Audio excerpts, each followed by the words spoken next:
Alhamdulillah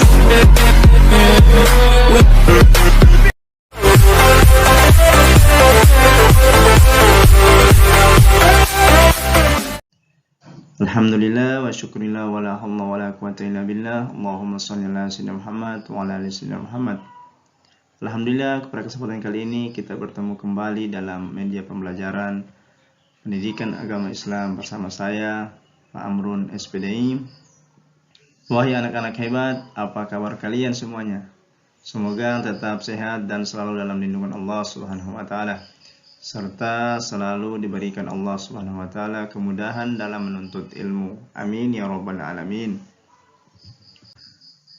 Sebelum belajar, marilah kita berdoa. Bismillahirrahmanirrahim. Raditu billahi rabba wa bil islami dina wa bi Muhammadin nabiyya wa rasulah. Rabbi zidni ilman warzuqni fahman. Amin ya rabbal alamin. Pada kesempatan kali ini masih tetap dalam materi pembelajaran menjaga martabat manusia dengan menjauhi pergaulan bebas dan zina. Kompetensi dasarnya kita adalah menganalisis Quran Surat Al-Isra ayat 32 dan Quran Surat An-Nur ayat 2 serta hadis tentang larangan pergaulan bebas dan perbuatan zina. Adapun tujuan pembelajaran kita adalah yang pertama adalah meyakini bahwa pergaulan bebas dan zina adalah dilarang oleh agama. Kemudian yang kedua, menghindarkan diri dari pergaulan bebas dan zina sebagai pengamalan Quran Surat Al-Isra ayat 32 dan An-Nur ayat 2 serta hadis terkait. Kemudian yang ketiga adalah mengidentifikasi hukum bacaan Quran Surat Al-Isra ayat 32 dan Quran Surat An-Nur ayat 2. Yang selanjutnya adalah mengartikan perkata Quran Surat Al-Isra ayat 32 dan An-Nur ayat 2 dan menerjemahkan Al-Isra ayat 32 serta An-Nur ayat 2 dan hadis-hadis terkait. Kemudian yang selanjutnya adalah menguraikan kandungan Al-Isra ayat 32 dan An-Nur ayat 2 serta hadis terkait. Kemudian yang terakhir adalah melafalkan, membaca Al-Isra ayat 32 dan Surat An-Nur ayat 2 sesuai dengan kaidah tajwid dan makhraj huruf. Al-Quran merupakan pedoman utama bagi umat Islam. Kandungan Al-Quran mencakup seluruh aspek kehidupan seorang muslim. Oleh karena itu, setiap muslim wajib mempelajari Al-Quran. Salah satu aspek penting dipelajari dalam Al-Quran yaitu aspek akhlak atau perilaku. Pada uraian ini, kita akan mempelajari atau membahas ayat-ayat Al-Quran yang menjelaskan larangan pergaulan bebas dan zina. Pada materi ini kita akan membahas Quran Surat Al-Isra ayat 32. Quran Surat Al-Isra atau surah ke-17 atas 111 ayat dan termasuk golongan surah Makkiyah. Surah ini berisi tentang keimanan, hukum-hukum dan kisah-kisah dalam syariat Islam. Salah satu hukum yang dijelaskan dalam surah ini adalah larangan berbuat zina. Marilah kita sama-sama membaca Quran Surat Al-Isra ayat 32. A'udzubillahi minasyaitonir rajim. Bismillahirrahmanirrahim. Wala taqrabu zina innahu kana fahisatan wa sa'a sabila. Terjemahan dari Al-Isra ayat 32 yaitu, dan janganlah kamu mendekati zina. Zina itu sungguh suatu perbuatan keji dan suatu jalan yang buruk. Quran Surat Al-Isra ayat 32. Adapun tajwid atau hukum bacaan dalam Quran Surat Al-Isra ayat 32 terdapat beberapa contoh yang Bapak angkat, yaitu pertama pada kata wala, huruf lam berharakat fathah bertemu dengan alif. Hukum bacaannya adalah mad tabi atau mad asli, dikarenakan huruf lam berharakat fathah kemudian diikuti dengan alif. Mad tabi mempunyai 3 huruf, yaitu alif, ya mati, dan waw. Apabila harakat fathah bersama alif maka dia mad tabi. Kalau dia harakat kasrah bertemu dengan ya mati maka dia mad tabi. Kemudian juga yang terakhir adalah apabila dia berharakat doma dan bertemu dengan waw mati maka dia disebut juga mad tabi. Pada kesempatan ini terdapat huruf la, huruf lam berharakat fathah diikuti dengan alif. Kemudian hukum tajwid yang kedua adalah taqrabu. Taqrabu. Di sini ada huruf qaf. Huruf qalqalah. Huruf qalqalah ada 5, yaitu huruf ba, jim, po, dal, dan qaf. Pada kesempatan kali ini ada huruf qaf yang sukun, disebut dengan qalqalah sugro, karena huruf qaf berharakat sukun. Kemudian pada hukum tajwid yang kedua adalah az-zina, innahu. Dapat hukum mad jaiz munfasil. Kenapa? Karena ada mad tabi'i bertemu dengan hamzah dalam lafal yang berbeda. Ini huruf nun adalah mad tabi'inya panjang, kemudian ada hamzah di sini. Kemudian selanjutnya adalah kata innahu. Innahu di sini huruf nunnya berharakat atau ada tanda syaddah, tasjid, gunnah. Jadi hukum bacanya adalah gunnah.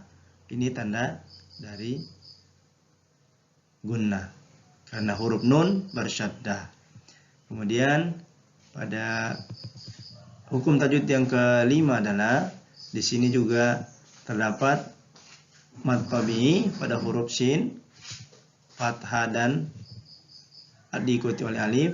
Kemudian ada hamzah di belakangnya. Karena huruf mad tabi'i bertemu hamzah dalam satu kata, maka dia hukum bacanya adalah mad wajib muttasil. Kemudian yang keenam adalah mad iwad pada kata sabilan, karena ada fathah tanwin terletak pada wakaf atau berhenti. Itulah beberapa hukum tajwid yang terdapat dalam Quran Surat Al-Isra ayat 32. Selanjutnya adalah arti perkata dari Quran Surat Al-Isra ayat 32. Wa artinya dan, la dan janganlah. Kemudian taqrabu, kalian mendekati. Zina, zina, innahu, sesungguhnya zina, kana adalah fahisatan, perbuatan keji, wa dan sa'a, sangat buruk, sabilan adalah jalan. Selanjutnya uraian kandungan Quran Surat Al-Isra ayat 32. Secara umum Quran Surat Al-Isra ayat 32 mengandung larangan mendekati zina serta penegasan bahwa zina merupakan perbuatan keji dan suatu jalan yang buruk. Allah Subhanahu wa taala secara tegas memberi predikat terhadap perbuatan zina melalui ayat-ayat tersebut sebagai perbuatan yang merendahkan harkat, martabat dan kehormatan manusia. Karena demikian, bahayanya perbuatan zina, sebagai langkah pencegahan, Allah Subhanahu wa taala melarang perbuatan yang mendekati atau mengarah kepada zina. Sekarang kita membahas lagi Quran Surat An-Nur ayat 2. Mari kita baca sama-sama. Bismillahirrahmanirrahim. Azaniyatu wazani fajdilu kulla wahidin minhuma mi'ata jaldatin wala ta'khudhukum bihima rafatun fi dinillahi in kuntum tu'minuna billahi wal yawmil akhir wala yashhad adzabahuma ta'ifatum minal mu'minin. Arti perkata dari An-Nur ayat 2. Azaniyatu, perempuan berzina, azani dan laki-laki pezina, fajdilu, maka diralah mereka, kulla wahidin minhuma, tiap-tiap seorang dari keduanya, mi'ata, 100, jaldatin, deraan, wala ta'khudhukum, dan janganlah kalian mengambil, bihima, pada keduanya, ra'fatun, belas kasihan, fi dinillahi, dalam agama Allah, in kuntum tu'minuna, jika kalian beriman, billahi, kepada Allah, wal yaumil akhir, dan hari akhirat, wal yashhad, dan hendaklah menyaksikan, adzabahuma, siksaan atau hukuman keduanya, ta'ifatum mina, segolongan mu'minin, dari orang-orang yang beriman. Itulah arti perkata dari Quran Surat An-Nur ayat 2. Ya, sama dengan tadi arti perkata dari An-Nur ayat 2 yang telah lebih dipecah-pecahkan lagi. Kemudian adapun terjemahan dari Quran Surat An-Nur ayat 2 adalah penzina perempuan dan penzina laki-laki derahlah masing-masing dari keduanya 100 kali, dan janganlah rasa belas kasihan kepada keduanya, mencegah kamu untuk menjalankan agama atau hukum Allah. Jika kamu beriman kepada Allah dan hari kemudian, dan hendaklah pelaksanaan hukuman mereka disaksikan oleh sebagian orang-orang yang beriman. Quran Surat An-Nur ayat 2. Kemudian adapun uraian kandungan Quran Surat An-Nur ayat 2. Yang pertama adalah Surat An-Nur ayat 2 menunjukkan bahwa Islam sangat tegas melarang perbuatan zina. Islam sangat serius dalam menjaga kehormatan manusia. Hukuman had bagi pelaku zina. Hukuman had ini adalah hukuman berasal dari Allah. Bagi pelaku zina yang belum menikah adalah didera sebanyak 100 kali. Menurut jumhur ulama, pendapat para ulama, ditambah diasingkan selama setahun atau 1 tahun. Sedangkan untuk yang sudah menikah atau muhsan, hukuman hadnya, hukuman yang berasal dari Allah Subhanahu wa taala adalah dirajam. Yang selanjutnya adalah hukum Allah harus dilaksanakan. Tidak boleh ada belas kasihan menghalangi atau membatalkan hukum Allah, termasuk pelaksanaan hukum dari zina ini sendiri. Kemudian yang selanjutnya, melaksanakan hukum Allah merupakan parameter keimanan. Hanya orang-orang yang beriman dan pemerintahan mukmin yang berkomitmen menerapkan hukum ini. Yang selanjutnya adalah hukuman dari Allah ini atau hukuman had ini harus disaksikan oleh sekumpulan kaum muslimin. Di antaranya hikmahnya agar efektif sebagai pelajaran dan menimbulkan efek jerah bagi orang yang berkeinginan untuk berzina. Jadi melaksanakan hukuman Allah ini harus di tempat keramaian agar disaksikan oleh sebagian kaum muslimin yang lainnya sebagai pelajaran dan dapat menimbulkan efek jerah bagi orang yang berkeinginan berzina. Adapun hadis-hadis yang terkait tentang zina. Pada pembahasan kali ini, di sini ada hadis yang Bapak angkat yang diriwayatkan oleh Bukhari, Muslim, Abu Daud dan Tirmizi dan Nasai, yang artinya telah berkata Umar, khalifah kedua, dalam pidatonya di depan umum, sesungguhnya Allah telah mengutus Muhammad dengan hak yang benar dan telah menurunkan kitab kepadanya, maka di antara ayat-ayat yang diturunkan itu ada ayat rajam.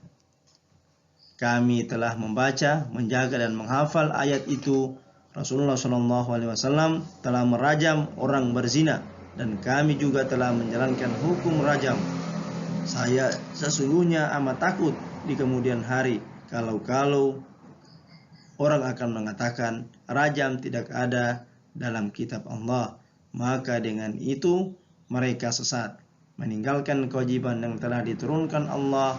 Maka hukum rajam itu benar ada dalam kitab Allah atas orang yang berzina, laki-laki dan perempuan, apabila ia muhsan, apabila ada saksi atas perbuatan itu, atau dia hamil, atau dia mengakui. Hadits riwayat Bukhari, Muslim, Abu Daud, At-Tirmizi dan Nasai.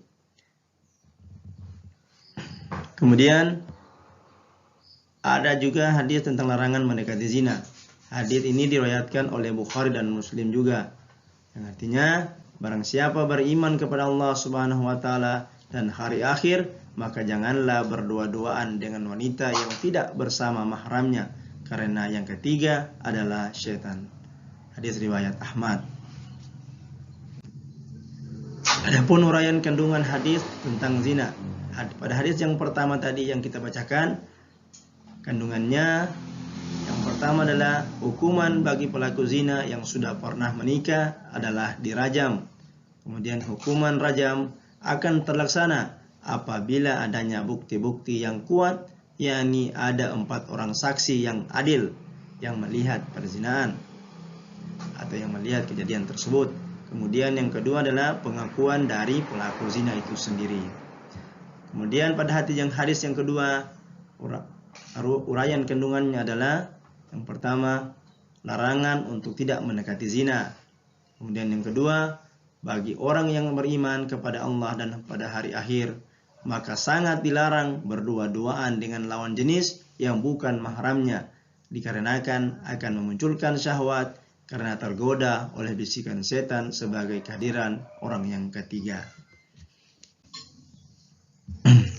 Setelah kita mengetahui kandungan dari surat Al-Isra ayat 32 dan An-Nur ayat 2, adapun manfaat setelah mempelajari ayat-ayat tersebut adalah pertama, surat Al-Isra ayat 32, kita dapat mengetahui bahwa Allah Subhanahu wa taala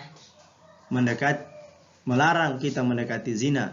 Hanya mendekati saja sudah dilarang, apalagi melakukannya. Manfaat yang kedua adalah kita dapat mengetahui bahwa zina atau suatu perbuatan keji dan suatu jalan yang buruk, baik itu di mata Allah maupun sesama manusia. Kemudian manfaat yang ketiga adalah dapat mengetahui bahwa zina itu hukumnya haram. Adapun manfaat dari mempelajari surat An-Nur ayat 2 adalah kita dapat mengetahui bahwa agama Islam melarang perbuatan zina. Kemudian hukuman bagi pelaku zina yang belum menikah atau ghairu muhsan, hukumannya didera atau dicambuk sebanyak 100 kali dan diasingkan selama setahun. Manfaat yang ketiga adalah kita juga dapat mengetahui bahwa dalam pelaksanaan hukuman bagi pezina tidak boleh ada belas kasihan dan membatalkannya. Kemudian manfaat yang keempat adalah hukuman bagi pelaku zina harus disaksikan oleh segolongan kaum mukminin untuk menjadi pelajaran dan menimbulkan efek jerah bagi yang ingin melakukan perbuatan zina. Itu saja yang dapat Bapak sampaikan pada materi ini. Mudah-mudahan dapat kalian pahami dan dapat kalian aplikasikan dalam kehidupan sehari-hari. Tugas kalian selanjutnya adalah melafalkan surat Al-Isra ayat 32 dan An-Nur ayat 2 secara bergiliran ke depan kelas nantinya.